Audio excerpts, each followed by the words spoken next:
13ویں صدی کا جب آغاز ہوا تو دنیا میں مجموعی طور پر امت مسلمہ ایک نازک دور سے گزر رہی تھی۔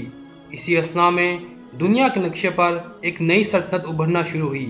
چنگیز خان کی قیادت میں منگولیا سے تعلق رکھنے والی ایک خونخوار فوج نے جب اپنی سلطنت کی توسیع کے لیے دوسرے علاقوں پر جلغار کی تو وہ ایک طرف مشرقی یورپ سے بڑھتے ہوئے وسطی یورپ تک پہنچے تو دوسری طرف سائبیریا، برِ صغیر، چین اور خطہ فارس تک اپنی طاقت کا لوہا منوانے میں جلد کامیاب ہوئے۔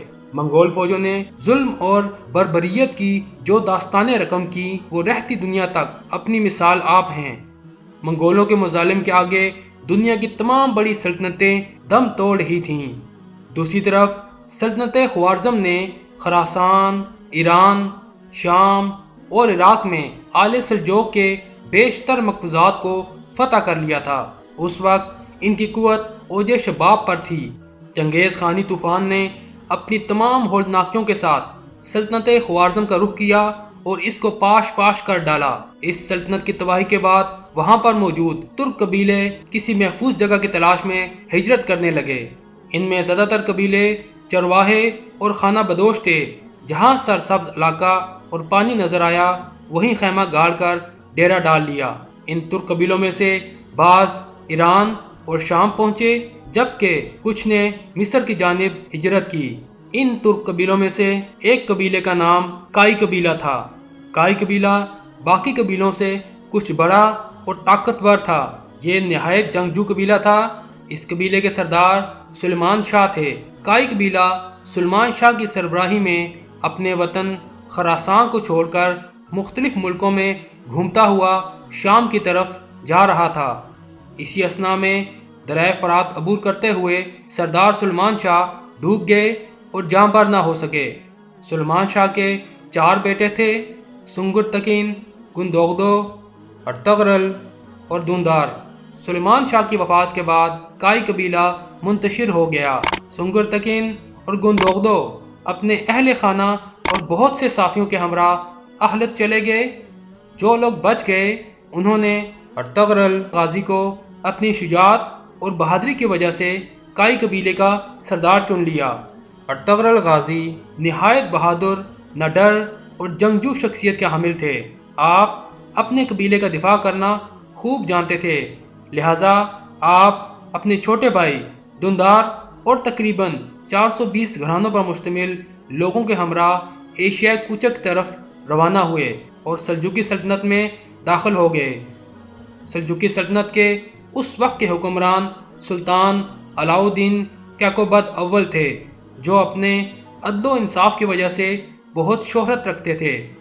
ارطغرل غازی جب اپنے قبیلے کے ہمراہ سلطان علاء الدین کے زیر سایہ پناہ لینے کے لیے پایا تخت کونیا کی طرف جا رہے تھے تو راستے میں انقرہ کے قریب ارطغرل غازی کو 2 فوجیں مصروف جنگ نظر آئیں۔ ارطغرل غازی کسی فریق سے واقف نہ تھے، لیکن یہ دیکھ کر کہ ان میں سے ایک تعداد کے لحاظ سے کمزور اور دوسرا قوی ہے، اپنے سواروں کے مختصر دستہ کے ساتھ جن کی مجموعی تعداد صرف 444 تھی، کمزور فریق کی حمایت کے لیے بڑھے اور اپنے ان تھوڑے سپاہیوں کے ساتھ مخالف فوج پر اچانک اور بہت تیز حملہ کر دیا۔ مخالف فوج ڈر گئی اور سمجھی کہ ان کو کہیں سے مدد مل گئی ہے اور یہ فوج جیتے جیتے ہار مان گئی۔ بعد میں معلوم ہوا کہ ارطغرل غازی نے جس فوج کا ساتھ دیا یہ سلجوقی سلطان علاء الدین کی فوج تھی۔ مخالف فوج کے بارے میں اختلاف پایا جاتا ہے، بعض کے نزدیک وہ بازنطینی حصاری فوج تھی اور اکثر کے مطابق وہ تاتاری تھے۔ سلطان علاء الدین ارطغرل غازی کی بہادری سے بہت خوش ہوئے اور آپ کے قبیلے کو اپنی سلطنت میں انقرہ کے قریب گراجہ داغ کا علاقہ دیا۔ یہ ایک پہاڑی علاقہ تھا۔ کائی قبیلہ یہیں آباد ہو گیا۔ یہ کہا جاتا ہے کہ سلطان علاء الدین نے یہ علاقہ اس لیے کائی قبیلہ کو دیا تھا تاکہ بازنطینوں کی طرف سے کسی بھی حملہ سے بچا جا سکے اور سلجوقی سلطنت کی سرحد اس طرف سے محفوظ ہو جائے۔ سلطان نے ان کو اجازت دی کہ سرحد کے ساتھ ساتھ علاقوں کو فتح کریں اور ان کو سلطنت میں شامل کریں۔ یہ علاقہ بازنطینی حصہ سلطنت کے بالکل ساتھ جڑا ہوا تھا۔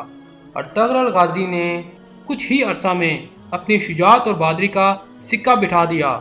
کچھ عرصہ بعد ارطغرل غازی کو سلطان کی طرف سے سوغوت شہر بھی دے دیا گیا۔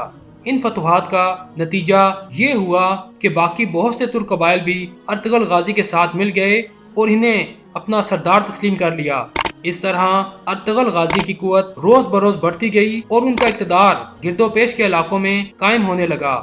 سلطان علاء الدین کے لیے ایک جاگیردار کا اس طرح قوت اور اقتدار حاصل کر لینا تشویش کا باعث ہوتا، لیکن ایشیائے کوچک میں دولت سلجوقیہ اندرونی اختلال اور امراء کی بغاوتوں کے سبب زوال کی آخری منزل میں تھی۔ اگرچہ کونیا میں سلاجقہ روم کی قدیم شان و شوکت اب بھی نمایاں تھی، تاہم حکومت کا دائرہ بہت محدود رہ گیا تھا۔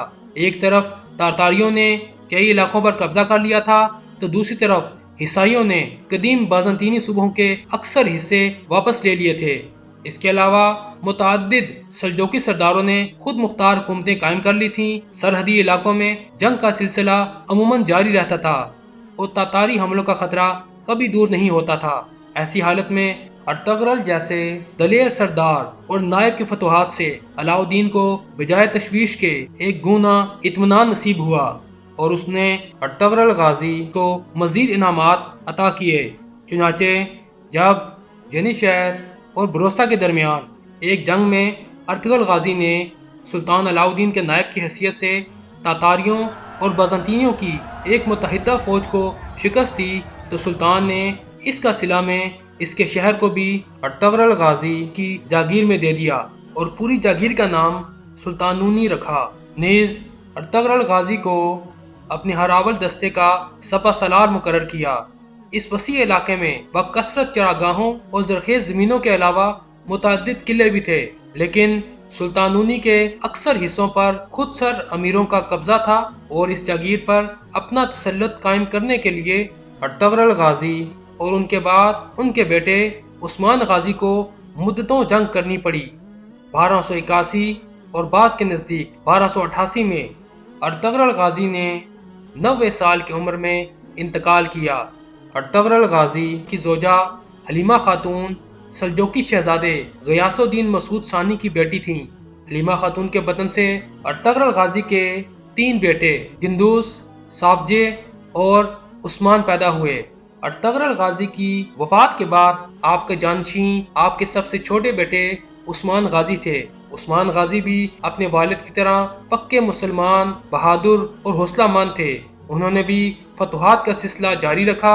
1299 میں سلجوقی سلطنت بالکل ختم ہو گئی۔ عثمان غازی نے اپنی تمام مفتوح علاقوں میں اپنی خود مختار حکومت کا اعلان کر دیا۔ یوں سلجوقی سلطنت سے علیحدہ عثمانی سلطنت قائم ہوئی اور دنیا کے نقشے پر عثمانی سلطنت کا سورج طلوع ہوا، جو تقریباً 625 سال تک چمکتا رہا۔